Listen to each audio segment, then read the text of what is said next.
Hello, everybody. Welcome to another edition of On the Clock with Personal Living Alert. I'm David, and I'm with Personal Living Alert. And today we're going to talk to my good friend Adam Corcoran from the Golden Care. They are a home health agency based in Collier County, which encompasses a lot of areas, but I know them well for Naples, Florida. Good afternoon, Adam. How are you doing today? Doing really well. Thank you for having me today. I appreciate the opportunity. No, this is my pleasure, not at all. So I always start these things with a little thing on, tell us about who you are, your background, why you're in the senior market, that kind of stuff. Sure. So I got into the senior care industry actually because of my mom. I graduated in 2009 from West Virginia University, go Mountaineers, um, with a marketing degree. And if you know anything about 2009, it kind of replicated a little bit of what's going on now. Hard finding jobs. So I actually ended up teaching school for quite a bit of time, about 4 years. And I woke up one day and talked to mom, just like any mama's boy does, kind of trying to find my career path. My mom, some background information, she was the director of nursing and administrator for a home health organization in New Jersey. So trying to understand a little bit more about what my career path was, what's my purpose, why am I going to lift my head off my pillow every day? And she kind of gave me some guidance of saying, well, healthcare is an option. And I said, I'm not really a nurse, and kind of had a sense of, uncertainty, but, and fear, I guess. But I took the plunge, and I threw a couple of resumes out there, and I landed in a home care agency based out of Fort Myers, where I was responsible of building a territory of Collier County. And 6-7 years later, here I am, still doing it, loving what I do, being able to impact everyone, helping people every day is kind of a passion of mine. There you go. So you're originally from New Jersey, or were you born down here? Originally from New Jersey, been down in Southwest Florida for about a decade now. Where in Jersey? I grew up in northern Jersey, Wayne, so about 45 minutes out of New York City. Yep. And then high school and college, I was down in the shore area, so Toms River, Ocean County. Mm-hmm. I grew up in Englishtown, so in Monmouth County and things like that. So and I got brothers up there still, so almost neighbors. Yep, absolutely. There you go. So what are you seeing as COVID-19? How is that impacting the health agencies in Collier County? Yeah, sure. I mean, I think it's impacting a lot of people in different ways. In our world, I think what's a little bit different is a couple of things. Where in most cases, families are able to support loved ones like moms and dads, and they're able to, jump on a plane and get to Southwest Florida if a crisis were to occur. That's kind of limited right now. A lot of people are not traveling, and they're really not in a position to help their families as they would in normal situations. So I think they're turning to agencies like Golden Care to be that oversight and giving that family peace of mind that at the end of the day that they're going to have everything that they need. So when it comes to a demand, it's just looking a little bit different right now because we are pretty busy, but we're just like a different type of busy. So, we're getting calls for things that we typically may not have been called on before, just like helping with grocery shopping and minimal stuff, which is okay because at the end of the day, again, we're here to help serve people who need help, and if we can do that in any way, we look at that as an opportunity. For me personally, it's looking a little bit differently because in a normal situation, we would be able to do a face-to-face assessment based off of what their care needs are and how, as our agency would come in with our certified nursing assistants to really understand of where we fit in on a day-to-day basis. We're limiting that to really FaceTime assessments and conference calls and really trying to dive deep in those needs so we can put together an appropriate care plan. So I think some would say it's a barrier. I look at it as an opportunity more so because I really think if we could streamline this process of being able to do things electronically and virtually, I think we will be able to actually deliver care in more of a timely manner. So I'm enjoying the experience because it's giving not just me a different skill set, but I think it's also adapting our clients and their families to understand that this is an option when we go do an admission for home care. It's interesting. So it sounds to me like you're taking one of your biggest challenges and making it into an opportunity. And we've done a few dozen of these already, and you're the first one who I've come across who's really saying that. Everybody else is saying, yeah, they got the challenges, they're doing their best to work through, but they're not making them into opportunities. I like that. I think it's very interesting. Yeah, I mean, at the end of the day, I mean, I know it's challenging and trying times, but if we could take anything away from this, and in years from now, take some of the things that we've learned from this opportunity, I think it's going to put us all in a better position. Yeah. So let me ask you, is there a national trade organization for home health agencies, or is it just Golden Care and you coming together with your plan of attack on how to handle this? Where are you getting guidance from? Sure. No, great question. So, Golden Care is a locally owned and operated organization. We're here based out of Collier and Lee County. So we are actually taking, the standards of the CDC, which is, standard precautions of, appropriate hand washing, training, understanding all the PPE that needs to be put into place to be able to protect not just our employees, but also our existing clients. So, really, we've kind of been ahead of this. I know it went through a stage of, ambiguous situations of, what are we going to do? Is this real? Is it coming? How serious is it? But I would say that we are blessed with a very innovative owner who is ahead of the curve. So I think we were properly equipped with everything that we need in a timely manner to be able to roll out a very safe plan. All right. I also noticed that we're on the East Coast, as you know, most of our viewers know that too. And in Broward County, we're a hot spot. I think we have 7,000 people with it.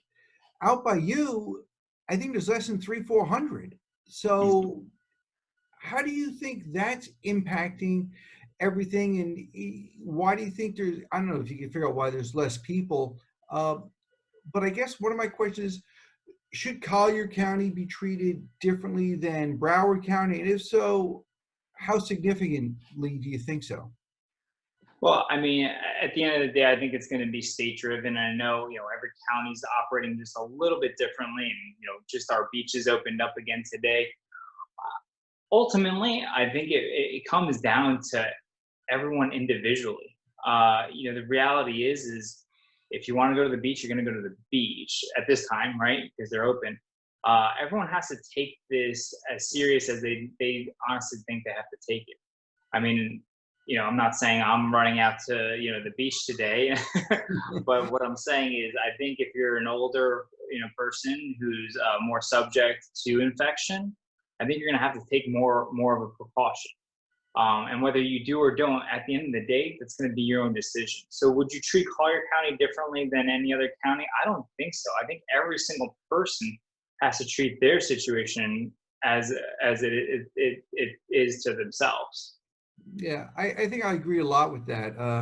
I think you probably are less impacted than we are because I think there's a density issue too. I mean, I think we've got more people in a very confined area, and I think that helps the virus spread. Right. And if you look at our demographics, I mean, we're a very seasonal area. So, I mean, there's chances that, where if we look back at February's population here, now, the virus really got pretty serious the second and third week of March. I mean, there's a good chance that a lot of that population had already gone back home. So you help spread it north. I will not take any credit for that. Okay? Well, all I know is that they were blaming the Northerners for bringing it down here, so we might have been turnarounds fair play, I guess. Sure. Yeah. So, is there a new normal out there? I mean, you guys probably glove up, mask up, gowned up, and all that kind of stuff when you go see a patient, whether at an assisted living or at their home.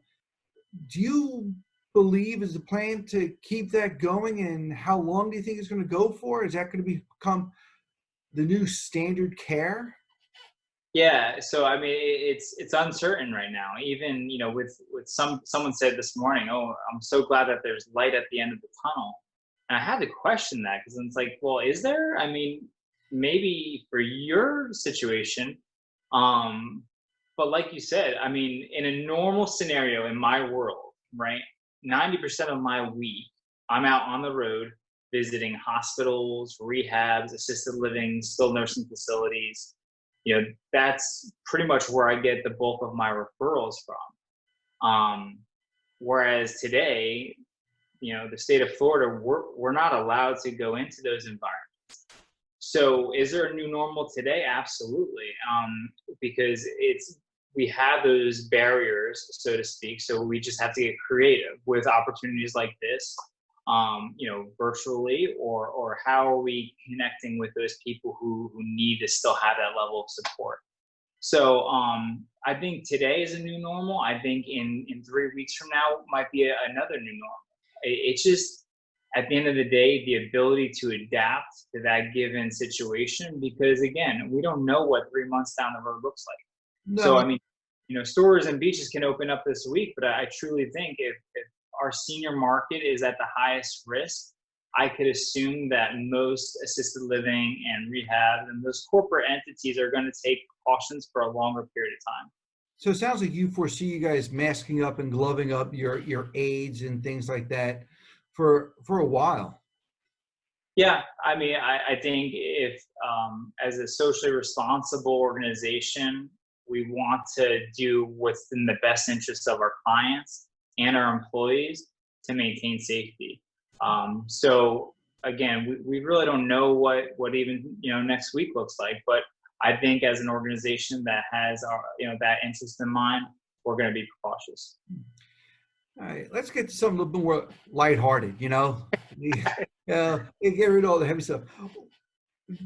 You know, the governor has definitely eased up some of the restrictions, and as time goes on, they're going to get a little bit easier. Right here, where we are in Broward, in Palm Beach, Broward, and Dade are still in lockdown. Right, we're not supposed to do anything. But the rest of the state is. So, are you going to the movies? Are you going out to dinner? Are you going to go to the bars? I mean, when are you going to start going out? When are you going to start living a life, so to speak? Yeah, it's interesting. Well, I think yesterday I read that they're even opening up restaurants outside seating only, and you still have to maintain a 6-foot distance.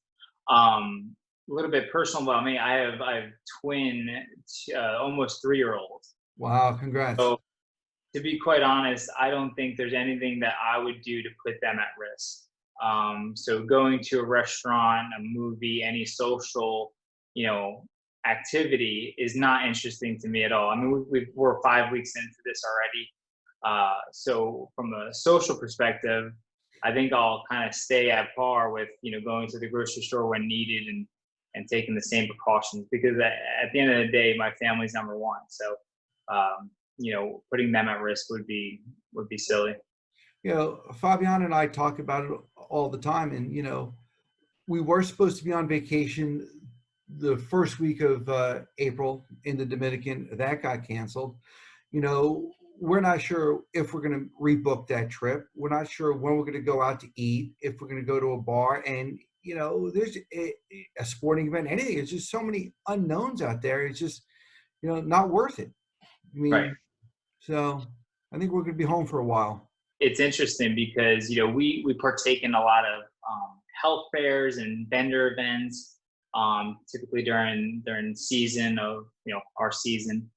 So I'm kind of curious to see what that new future looks like. Are people going to be open to going to events with hundreds of people at a time? Who knows? Yeah. It's funny. We were walking down the street the other day, and I saw one of my neighbors, and we were just chit chatting. And I went to go shake his hand, and we shook hands. And then I quickly thought, like, oh my gosh, should I have done that? Should I have not done that? Was it too soon? And it's crazy, but it's something you got to think about. Exactly, my friend. Exactly. All right. Well, we're kind of almost done. I just want to say I appreciate it, but if anybody has a question, on what does a home health agency do, or just wants more information, how could they get in contact with you? Absolutely. So best way to reach out to me would be directly by phone. You can reach me at 239-302-8863, or my email, acorcoran@goldencarefl.com. And you can find a lot of helpful resources at our website at goldencarefl.com. Fantastic. I truly appreciate it. Thank you for your time. I appreciate you for having me. I really do. Thank you so much. Talk to you soon.